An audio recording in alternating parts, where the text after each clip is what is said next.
ኤፍሬም ብሩኬን የወጣትነት አጥንቴን ሰበረው ብሎ ሲናገር ፍፄ ምን ቢል ጥሩ ነው? እሱ አጥንትን የሰበረው እኔ ደግሞ በስሪንጅ መቅኔህን አወጣዋለሁ። ወይ ዘንድሮ የምሬ ነው። ነገሩ እየተቀጣጠለ ነው እና ፍፄ አሁን ወደ ራስ መመለስ እኔ ደስ ብሎኛል። እስከ ዛሬ ድረስ ከራስ ጋር አልነበርክም። ሰላም ሰላም ቤተሰብ እንዴት ናችሁልኝ? ሰላማችሁ ይብዛ። እንግዲህ ፍፄና ቤኪ በጣም ብዙ ነገሮችን እያደረጉ ነበር በብሩኬ ላይ ማለት ነው። ብሩኬ እንኳን ጫጫት አልፈልግም ጸጥ ማለት ነው የምፈልገው ብሎ የሆነ ቦታ ሲደበቅ እነሱ ሳይፈልግ የማይፈልጋቸውን ሰዎች እየወሰዱ ያገናኙት ነበረ። ቪዲዮ እየሰሩ ይጠሩት ነበረ። አሁን ላይ ግን ፍፄ ወደ ራስ ተመልሳል። በጣም ጥሩ። ይሄ ማለት ግን በሀይሚና በብሩኬ መካከል ጓደኛም ወንድምም መግባት አልነበረበትም፣ አስፈላጊም አልነበረም ከቤተሰብ ጋር መነካካቱ። እድሜ ለኤፍሬም ግን መጥቶ ነካካቸው፣ እስከ ቤተሰብ ድረስ ደረሰ። ሀይሚ የብሩኬን ወንድሞች ተናግራ የማታውቀውን እንድትናገር አደረገ። ብሩኬን በዚህን ያክል ግልፍተኛ ሆኖ የማያውቀውን ግልፍተኛ እንዲሆን አደረገውና ጓደኛም ወንድምም መግባት አልነበረባቸውም። ግን ደግሞ ብሩኬ እንደዚህ ብቸኛ የሚሆን ከሆነ ግዴታ ነው ጓደኛው ለብሩኬ መቆሙ ግዴታ ነው። ብሩኬ ማለት በጣም መልካም ጓደኛችሁ፣ ምርጥ የዋህ ጓደኛችሁ ነው እና የምር ጓደኛችሁን አታስቀይሙ። ፍፄ እነ ቤኪ ምናምን ነገር እሱ ያልፈለገውን ነገር እያደረጋችሁ እንግዲህ ፍፄ ስለ ኤፍሬም የተናገረው እውነትና እውነት ነው። አንድ ነገር ጠብ የምትል የላትም። ምክንያቱም ይሄ ልጅ ካመጣጡ ሰላም ፈልጎ አልመጣም። ሁሉንም ለማነካካት ለማበጣበጥ እስከ ቤተሰብ ሁላ ለመድረስ አስቦ ነው የመጣው። ግን ደግሞ ያው በመጣላት ምንም የሚቀየር ነገር ስለሌለ እናንተ ራሳችሁን አክብራችሁ ተቀመጡ። ሳይደርሱባችሁ መድረስም አስፈላጊ አይደለም እና ባለፈው ያለማስገባቴ ከቤት ልክ ነበር እያለ ነበር እና እውነት ነው፣ ልክ ነበር። አዎ ማስገባት አልነበረበትም፣ አላስገባውም። ምክንያቱም ከውስጥ አስገብቶ ጭራሽ ቤቱ እንዲደበላለቅ ነው እንዴ? የሰው ልጅ በዚህን ያክል የዋ ሲሆን ግን ሞኝ ነው ማለት አይደለም። የምሬን ነው። ያኔ የዋ ሰው የሆነ ቀን ላይ ይቆርጣል ሁሉንም ነገር እና ወደ አልታሰበ አቅጣጫ እየወሰዳቸው ያለው አቶ ኤፍሬም ነው። ኤፍሬምም ደግሞ ሰውዬ ለምን ስነ ስርዓት አትይዝም አጨብጫቢ እያለ ነበርና ማለት ነው። አቤት ኤፍሬም፣ አንተ ካንተ ወዲያ አጨብጫቢ አንተ እኮ ነው የምታጨበጭበው በየዩቲዩበሩ እየገባ ማለት ነው። እስከዛ ድረስ እየገባ ያጨበጨብክበት ዩቲዩበሮች እንዳለ ተፈላልሰው ነው የቀሩት። ማርኬና ቤዚን ራሱ ማለት ነው ስንት ነገር አድርገ የውሸት ፋብሪካ አምርተ ፎቶ ለቤዚ ሰታት ስንት ነገር ነው ያደረካቸውና እንዳንተ አይነት አጨብጫቢ የለም ዩቲዩብ ላይ። እና አሁንም ቢሆን ብሩኬን ያለ ስም ለማሰጠት የምታደርገውን ነገር ብታቆም ነው የሚሻለው። ኤፍሬም አያዋጣ።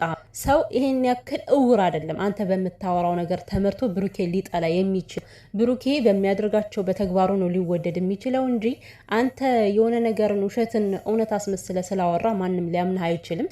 እና ፍፄ አሁንም ከብሩኬ ጎን ግን ከብሩኬ ጎን መሆነ ሀይሚንም ተዋት ማለት አይደለም።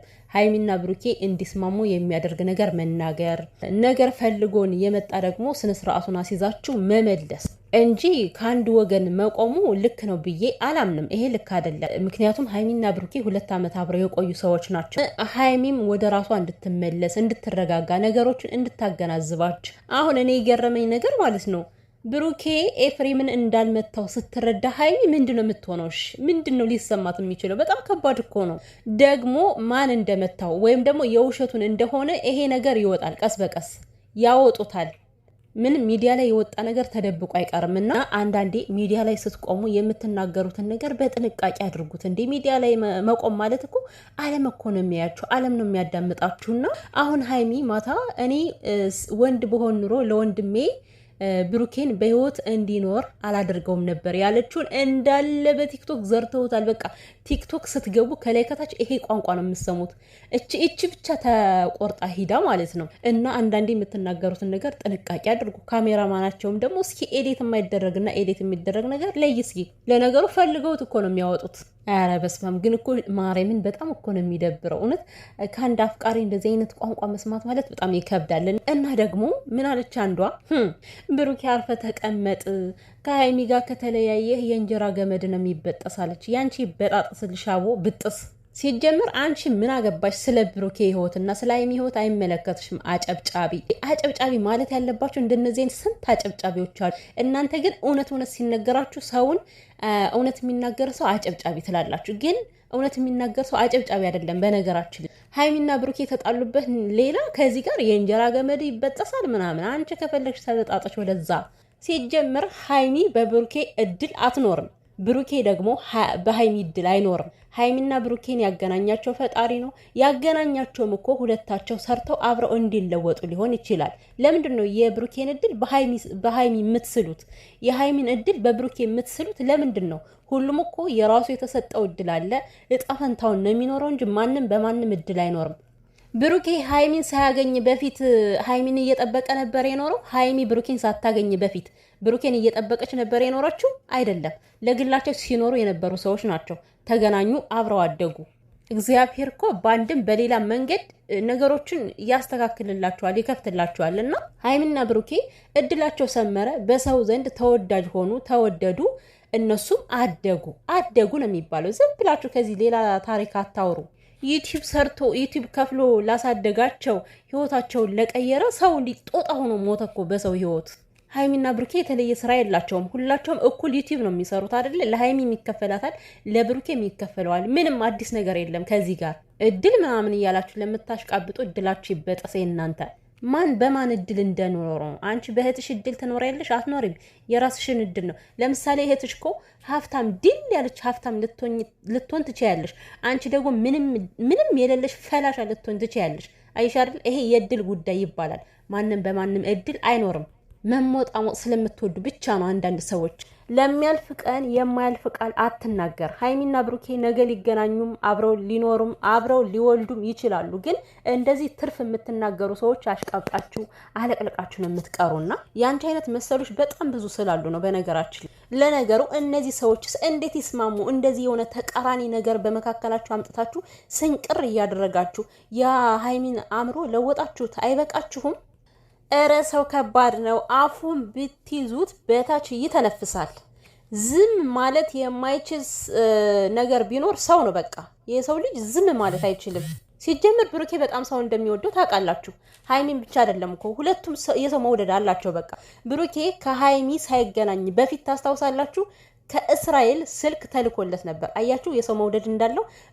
በዛ ላይ ደግሞ እናንተ እንደፈከራችሁት ሳይሆን ላይቭ ላይ ገብቶ የነበረውን ሰው የሀይሚና ሀይሚ ላይቭ ላይ ገብታ የነበረውና ብሩኬ ላይቭ ላይ ገብቶ የነበረው ሰዎች እኩል ናቸው። የምሬን ነው። ተመሳሳይ 2000 ምናምን እያየው ነበረ። የብሩኬም 2000 ምናምን ሰው ነው የሚከታተለው፣ የሀይሚም 2000 ምናምን። በቃ ተመልካቾቻቸው ዝም ብለው ነው እንጂ እኮ የሚያወሩት ማለት ነው። ሁለቱን ከማየት እኮ ወደ ኋላ አይሉ። ግን ሀይሚና ብሩኬ ከተለያዩ ይሄ ቤተሰብ ይበታተናል።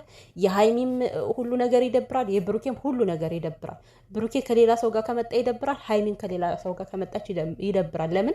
አብረው ስለተለመዱ። ስለዚህ አብረው እንዲቀጥሉ ከፈለጋችሁ ፈጣሪ አስተካክሎላቸው ወደ ራሳቸው ተመልሰው አብረው እንዲኖሩ ከተፈለገ እናንተ ዝም ብላችሁ ከዚህ ሌላ ነገር መለዳደፋችሁን አቁሙ። ሰው የሚወዳችሁ ተገዝቶ ምናምን እኔን ውደዱኝ ተብሎ አይደለም። ፈጣሪ ሲያስወድዳችሁ ነው እናንተ ልትወደዱ የምትችሉት ማለት ነው። እና ብሩኬ ሰው የሚወድበት መንገድ የራሱ የሆነ ነገር አለው። ሀይሚም ሰው የሚወድባት መንገድ የራሷ የሆነ ነገር አላት። አለቀ። ዝም ብሎ በቃ ቅናተኛ ህዝብ የተጠራቀመበት ዘመን ምን ጉድ ናችሁ ግን።